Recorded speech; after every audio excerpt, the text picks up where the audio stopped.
नमस्कार मु आपन को प्रिय होस्ट एंड दोस्त प्रणीत कुमार साई न्यूज लक्ष्मी 7 रो नमस्ते ओरसा को आपन को मु स्वागत करछि।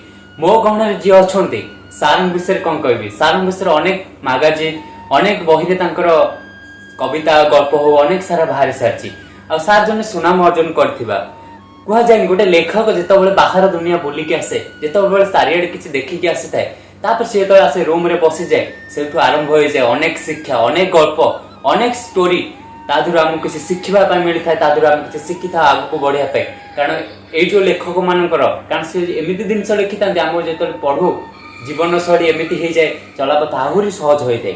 चलंतु सारन का स्वागत करबा सारन सहित किछिटा समय बितेबा आ के सारन को जीवन विषय किछि जानिबा। सर नमस्कार न्यूज लक्ष्मी 7 नमस्ते सर का आपन को स्वागत आपन को परिचय सर प्लीज रखिबे। मु प्रदोष मिश्र आगे मु साधारणतः गल्प लिखे उपन्यास लिखे मोर 35टा बही बाहर 35टा भितर 4टा हिंदी अनुवाद होती 3टा इंग्लिश अनुवाद होती अवशिष्ट 9टा हूँ उपन्यास बाकी 17टा हूँ शॉर्ट स्टोरी संकलन।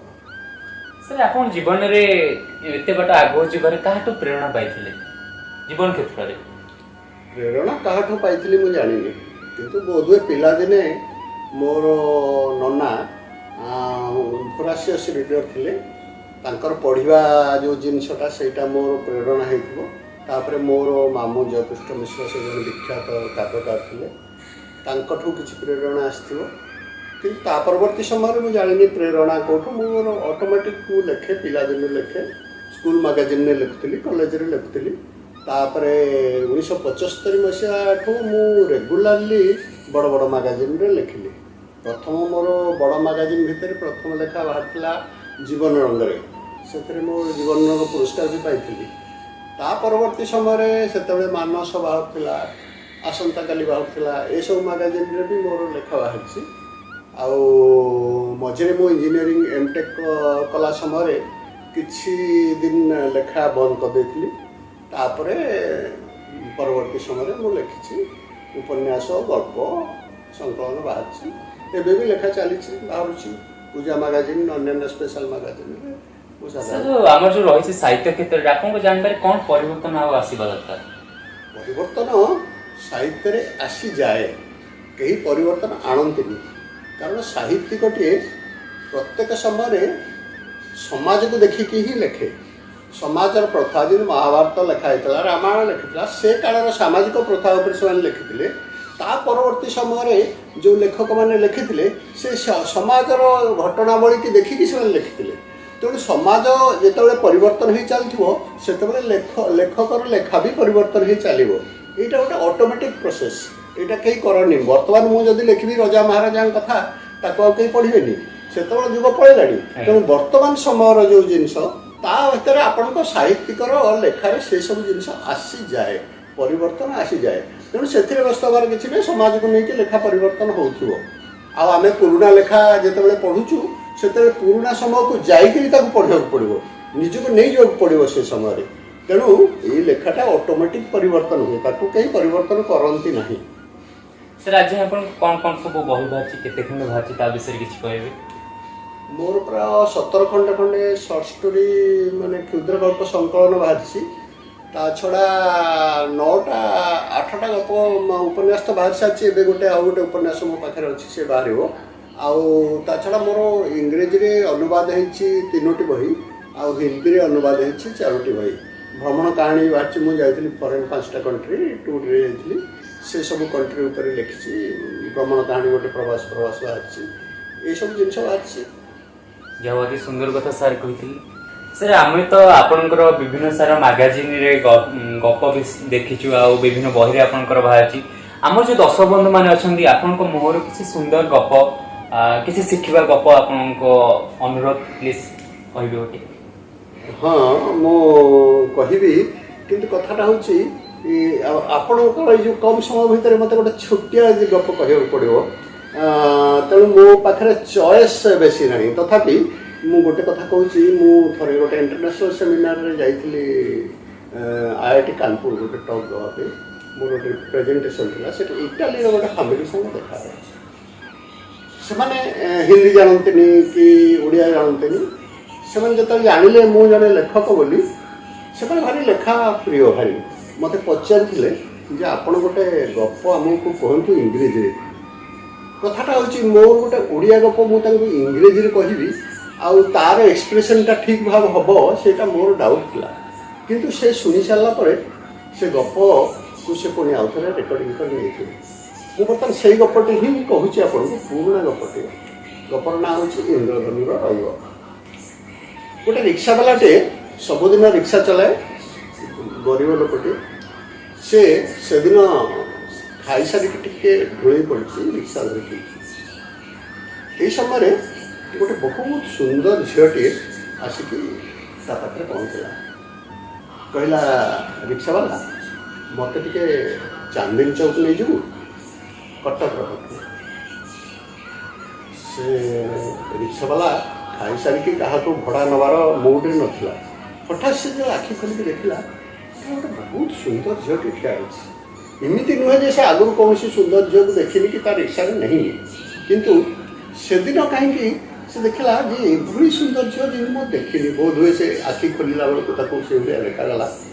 ସେ ଆଉ ମନା କରିପାରିଲାନି। ସେ କହିଲା, ଆରେ ତୁ ଚାନ୍ଦିନୀ ଚୌକ କେତେ ଟଙ୍କା ନେବୁ? ମୁଁ 10 ଟଙ୍କା ଦେବି। ଚାନ୍ଦିନୀ ଚୌକ ଭଡ଼ା 20 ଟଙ୍କା ଥିଲା ସେତେବେଳେ। 10 ଟଙ୍କା କହିଲା, ଗୋଟେ ଖୁସିରେ ରାଜି ହେଇଗଲା। କହିଲା ହଉ ଚାଲ। ସେ ଆରାମରେ ତାର ସିଟ୍ଟା ପୋଛି ଦେଇକି ସେ ଝିଅଟିକି ଚାନ୍ଦିନୀ ଚୌକ ନେଇଗଲା। ମୁଁ ସମ୍ମୁଖରେ କହିଲି।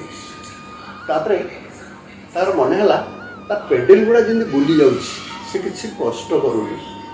ଏତେ ସୁନ୍ଦର ଝିଅ ସେ କେବେ ଦେଖିନଥିଲା। ଆଉ ତାର ଲାଗିଲା ତାର ଯେଉଁ ରିକ୍ସାଟା ଯେମିତି ଗୋଟେ ଖେଳନାଟେ, ଆଉ ସେ ଖେଳନାଟା ସବୁ ଚଲାଉଛି। ଦର୍ପଣଟାକୁ ପଛକୁ ବୁଲେଇଦେଲା ଯେମିତି ସେ ଝିଅର ମୁହଁ ତାକୁ ଦେଖାଯିବ, ଚାନ୍ଦିନୀ ଚୌକ ଆସିକି ପହଞ୍ଚିଗଲା। ସେ ଝିଅଟି କହିଲା, ଆଚ୍ଛା ଠିକ୍ ଅଛି, ମୋର କିଛି ଅଫିସ୍ କାମ ଅଛି, ମୁଁ ଫେରୁ 2 ଘଣ୍ଟା ଡେରି ହେବ। ନା ମ୍ୟାଡ଼ାମ୍, ମୁଁ ଏଇଠି ଅପେକ୍ଷା କରିଛି, ଆପଣ ଆସିଲେ ମୁଁ ଆପଣଙ୍କୁ ନେଇଯିବି। ତାର ବହୁତ ଭଡ଼ା ସେ ଛାଡ଼ିଦେଲା ସେଦିନ, ସେ ସୁନ୍ଦର ଝିଅଟିକୁ ପୁଣି ନେଇକି ଯିବ ବୋଲି। କେତେବେଳେ ପରେ ସେ ପୁଣି ସେ ଝିଅଟି ଆସିଲା, ତାକୁ ବସେଇକି ନେଇକି ସେଇ ଜାଗାରେ ଛାଡ଼ିଦେଲା। ତା ପରଦିନ ସେଦିନ ସେ ଯେତେବେଳେ ଘରକୁ ଫେରିଲା, ରୋଜଗାର ବହୁତ କମ୍ ହେଲା, ମାତ୍ର 2ଟି ଭଡ଼ା ନେଇକି ଯାଇଛି। ସେ ତାର ସେଥିରେ କିଛି ଚିନ୍ତା ନଥିଲା।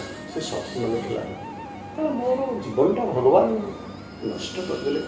ମୁଁ ଗୋଟେ ଜୀବନରେ ମୋ ସ୍ତ୍ରୀଟା ଏମିତି ହାଡ଼ୁଆଟେ, ଏମିତି ଡେଙ୍ଗାଟେ, ଏମିତି ତାର ଦେହ ମାଂସ ନାହିଁ, ବହୁତ ଅସୁନ୍ଦର। ଏମିତି ସୁନ୍ଦର ଝିଅ ଭଗବାନ ଆମ ଜୀବନରେ ରଖିନାହାନ୍ତି। ଆମକୁ ରିକ୍ସାବାଲା କରିକି ଗୋଟେ ଜୀବନକୁ ସେମାନେ ଗୋଟେ ଅଭିଶପ୍ତ କରିଦେଇଛନ୍ତି। ସେଦିନ ସେ ତା ସ୍ତ୍ରୀ ଆଡ଼କୁ ମୁହଁ ନ କରି ଖଟିଆରେ ଶୋଇଲା। ତାପରଦିନ ସକାଳୁ ସେ କ'ଣ କରିଛି, ଗୋଟେ ବଢ଼ିଆ ସିଟ୍ କଭର୍ ପକାଇଦେଲା, ରିକ୍ସାର ଦର୍ପଣକୁ ଚେଞ୍ଜ କରିଦେଲା, କରିକି ପୁଣି ଯାଇକି ସେ ଛକରେ ଠିଆ ହେଲା। ସେ ଝିଅଟି ପୁଣି ଆସିଲା ସେଦିନ। କହିଲା, ତୁ ଯିବୁ? ସେ ତ ଶସ୍ତାରେ ପାଉଛି। ସେ କହିଲା, ହଁ ମ୍ୟାଡ଼ାମ୍, ମୁଁ ପରା ଆପଣଙ୍କୁ ଅପେକ୍ଷା କରିଛି, ମୁଁ ଯିବି ଆପଣଙ୍କ ସାଙ୍ଗରେ। ତା ସ୍ତ୍ରୀ ଗଲାବେଳେ କହିଲା, ଆରେ ଆଜି ଗୋଟେ ତୋର ଅର୍ଡ଼ର ଅଛି, ଗୋଟେ ଭୋଜିର ତୁ ଜିନିଷ ବୁହାଇବୁ। ନା, ସେ ଭୋଜିକି ମାର ବୋଲି ମୁଁ ଜଣକୁ ଜବାବ ଦେଇଛି, ସେଠିକି ପଳେଇ ଆସିଲା। ସେ ଦେଖିଲା ସେ ଝିଅଟି ରିକ୍ସାରେ ବସିଲା, କିନ୍ତୁ ତା ସାଙ୍ଗରେ ଆଉ ଗୋଟେ ପୁଅଟି ବସିଲା। ଯେତେବେଳେ ରିକ୍ସା ଚଲେଇଲା, ସେ ଦର୍ପଣକୁ ଦେଖିଲା, କାଳିଆ କିଟକିଟ, ଖୁବ୍ ମୋଟା ଦେଖିବା ପାଇଁ, ଅସୁନ୍ଦରଟା ଦେଖିବା ପାଇଁ। ସେ ଝିଅ ପାଖରେ ବସିଲା ବେଳକୁ ତାକୁ ଲାଗିଲା, ଆରେ ସେ ଲୋକଟା ଯଦି ନ ବସିକି ମୁଁ ବସିଥାନ୍ତି ବରଂ ବେଶୀ ସୁନ୍ଦର ଦେଖାଯାଉଥାନ୍ତି। ଏତେ ସୁନ୍ଦର ଝିଅଟି ପାଖରେ ଏମିତି ଗୋଟେ ପିଲାଟେ ବସିଛି। ସେଦିନ ତାକୁ ରିକ୍ସା ଚଲେଇବାକୁ ବହୁତ କଷ୍ଟ ଲାଗିଲା। ମନେ ହେଲା ଯେମିତି ପେଡେଲଟା ତାର ବୁଲୁନି। ସେ ପୁଣି ଚାନ୍ଦିନୀ ଚୌକ ଗଲା। ଯେତେବେଳେ ଝିଅଟି ତାକୁ 10 ଟଙ୍କା ବଢ଼େଇଦେଲା, ସେ କହିଲା, ନାଇଁ ମ୍ୟାଡ଼ାମ୍, ଏଠି 10 ଟଙ୍କା ଭଡ଼ା ନୁହେଁ, 20 ଟଙ୍କା ଭଡ଼ା। ନା, ତୁ ତ କାଲି 10 ଟଙ୍କା ନେଇଥିଲୁ। ନା, କାଲି ଟିକେ ମୋ ମୁଣ୍ଡ ଖରାପ ହେଇଯାଇଥିଲା। ତାକୁ ଝିଅଟି 20 ଟଙ୍କା ବଢ଼େଇଦେଲା, କହିଲା, ତୋ ସାଙ୍ଗେ ମୋର ରହିଯିବା ଦରକାର ନାହିଁ। ସେଠୁ ରିକ୍ସା ଚଲେଇକି ତା ଘରକୁ ପଳେଇ ଆସିଲା। ତାର ମନେ ପଡ଼ିଲା ତା ସ୍ତ୍ରୀ ଅପେକ୍ଷା କରିଥିବ ପଖାଳ ଗଣ୍ଡି ରଖିକିରି, ତାର ବାହାଘର ଭୋଜିରେ ଭଡ଼ା ଥିବ। ସେ ତାର ନିଜର ସ୍ୱପ୍ନ ଫେରି ଯାହା ହଉ, ଅତି ସୁନ୍ଦର ଗପଟେ ଥିଲା। ମୁଁ ବି ଖୋଜୁଥିଲି ଗୋଟେ ରିକ୍ସାବାଲାର କାହାଣୀ। ଏମିତି ଅନେକ ଲେଖକଙ୍କୁ କହିଛି, କିନ୍ତୁ କେହି ବି ଲେଖିନଥିଲେ। ଯାହା ହଉ, ସାର୍ ଗୋଟେ ଭଲ କାହାଣୀ, ମୁଁ ବି ଜାଣିନଥିଲି ସାର୍ ଗୋଟେ ରିକ୍ସାବାଲା ଉପରେ କହୁଛନ୍ତି। ଯାହା ହଉ, ଅତି ସୁନ୍ଦର କାହାଣୀ ସାର୍ କହିଛନ୍ତି।